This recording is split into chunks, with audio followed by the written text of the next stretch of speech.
m'appelle Isabelle, je travaille à la réduction des déchets au SMICTOM d'Alsace centrale. Aujourd'hui, je vais vous faire découvrir le furoshiki.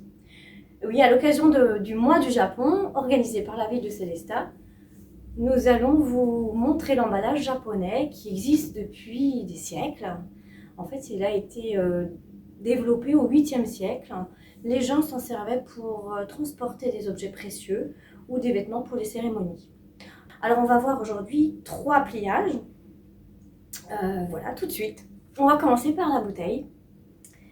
Comment offrir une bouteille élégamment, parce que le furoshiki, c'est ça qu'on aime. C'est qu'il est d'une grâce quand même incroyable. Alors, je prends un tissu. Alors, au Japon, le tissu, il est soit acheté pour la personne en fonction de l'occasion, si c'est un anniversaire ou autre chose, soit c'est un objet, un foulard, par exemple comme celui-ci, qui va être réutilisé en foulard, ou alors il va être réutilisé en emballage de la vie quotidienne, parce qu'il l'utilise vraiment pour beaucoup de choses, pour emmener le repas de midi ou d'autres choses.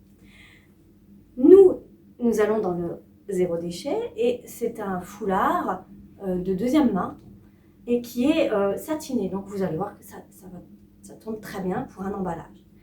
Alors, je mets le foulard, je le mets à l'envers sur la table, en diagonale. Je mets ma bouteille au centre. Je prends 2 pointes opposées, je les rassemble au-dessus de la bouteille. Je prends un élastique. Il n'y a pas besoin de grand-chose, mais voilà, une petite chose utile. J'attache ces 2 pointes ensemble. Je tourne la bouteille. Je croise les 2 autres pointes, vous voyez, comme ceci. Ensuite, je couche la bouteille, donc je la tiens bien, je la maintiens, et là, je fais 2 nœuds. Alors, dans le pliage, voilà, il faut être, on suit, c'est pas très compliqué, mais ce qu'il faut bien réussir, c'est les nœuds, parce que c'est la finition. Une fois le nœud terminé, on redresse la bouteille. Voilà l'intérêt d'avoir un beau nœud, parce que c'est ça qu'on voit le plus, hein, en premier en tout cas. Ensuite, on enlève l'élastique, on tient ces 2 pointes, et à nouveau, un petit nœud sur le haut de la bouteille. Ça glisse un peu. Le tissu satiné est très beau, mais il glisse un petit peu. Voilà. Et ensuite, on a fait un premier nœud, on torsade les 2 pointes, et on fait un double nœud avec les pointes. Ce qui permet de ramener la bouteille seule. Elle a un emballage cadeau et en plus le sac. Et du coup, on la maintient bien. Enfin, voilà, elle est protégée et on ne va pas l'oublier. Enfin, en tout cas, on en prendra soin. On sait qu'elle est là. Voilà, premier pliage. Deuxième pliage, un livre. Un livre, on en achète, on en offre souvent. Pareil, on met le tissu, un tissu carré. Alors celui-ci, c'est à peu près 70, un bon 70. C'est ce qu'il faut assez couramment. Pour des plus petites choses, 50 cm de côté, c'est bien. Après le foulard, c'est très bien prêté. Du coup, on trouve des choses qui s'ajustent très bien. Voilà, un beau livre sur le printemps japonais. Donc, on pose notre objet au milieu, dans l'autre sens, en diagonale par rapport au tissu. On prend 2 pointes opposées. On fait un nœud. C'est toujours un tissu, voilà, c'est un tissu, c'est une fin de série achetée. Par contre, ce tissu a été, on a fait un petit tourlet tout autour pour que les finitions soient plus jolies. Un double nœud. Attention le nœud, hein. Tout de suite, préparez-le à ce que le beau côté soit au-dessus, parce qu'après c'est beaucoup plus difficile. Donc, en fait, on le fait tout de suite au fur et à mesure. On met l'objet dans l'autre sens et pareil, hop, un autre nœud.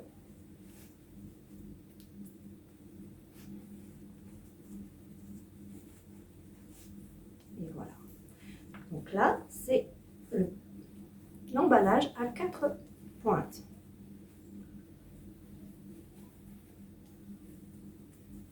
On peut le refaire. Ce qui est bien, c'est qu'avec du tissu, on ne va pas déchirer.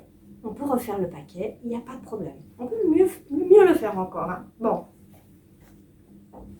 Voilà. Pas mal quand même. Voilà. Un dernier pliage, c'est la fleur. Alors là, c'est un cadeau pour un enfant. Du coup, c'est un foulard. Une deuxième main, bien sûr. On le pose. Donc là, c'est à peu près du 50 cm. C'est ce que je vous disais, c'est pour un plus petit objet, 50 cm de côté, c'est très bien.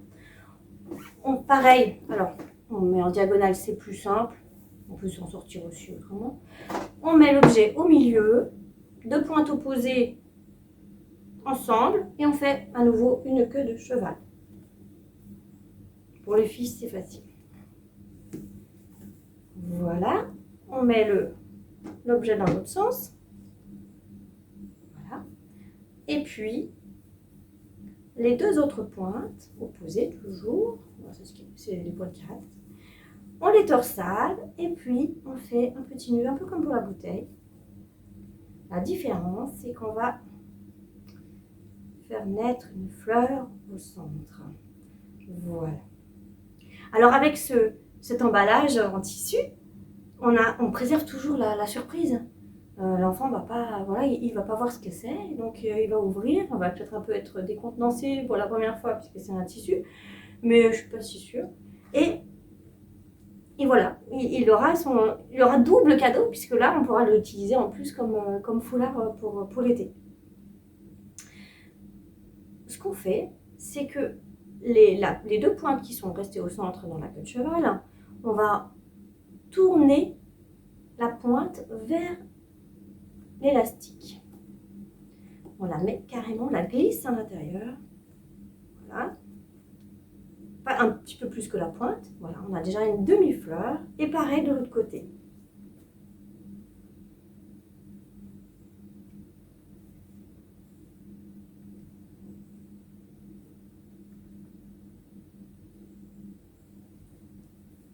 Voilà.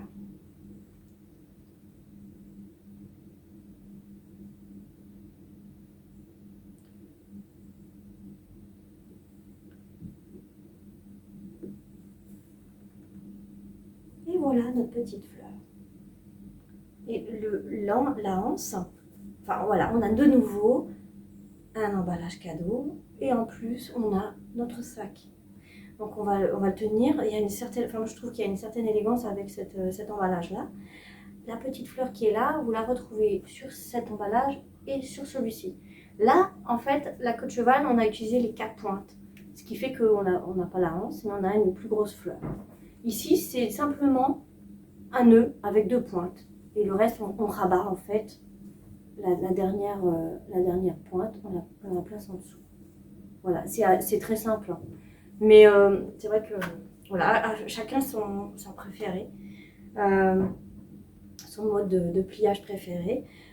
Ce qui est très très utilisé au Japon, nous on a peut-être un peu moins l'habitude, mais c'est aussi très pratique parce que je vous dis, ça protège, je le redis. Mais pour son repas de midi, on met dans un panier, dans un sac en tissu, bah, le bol va peut-être se retourner, enfin en tout cas se pencher, à un moment donné on va avoir des saletés.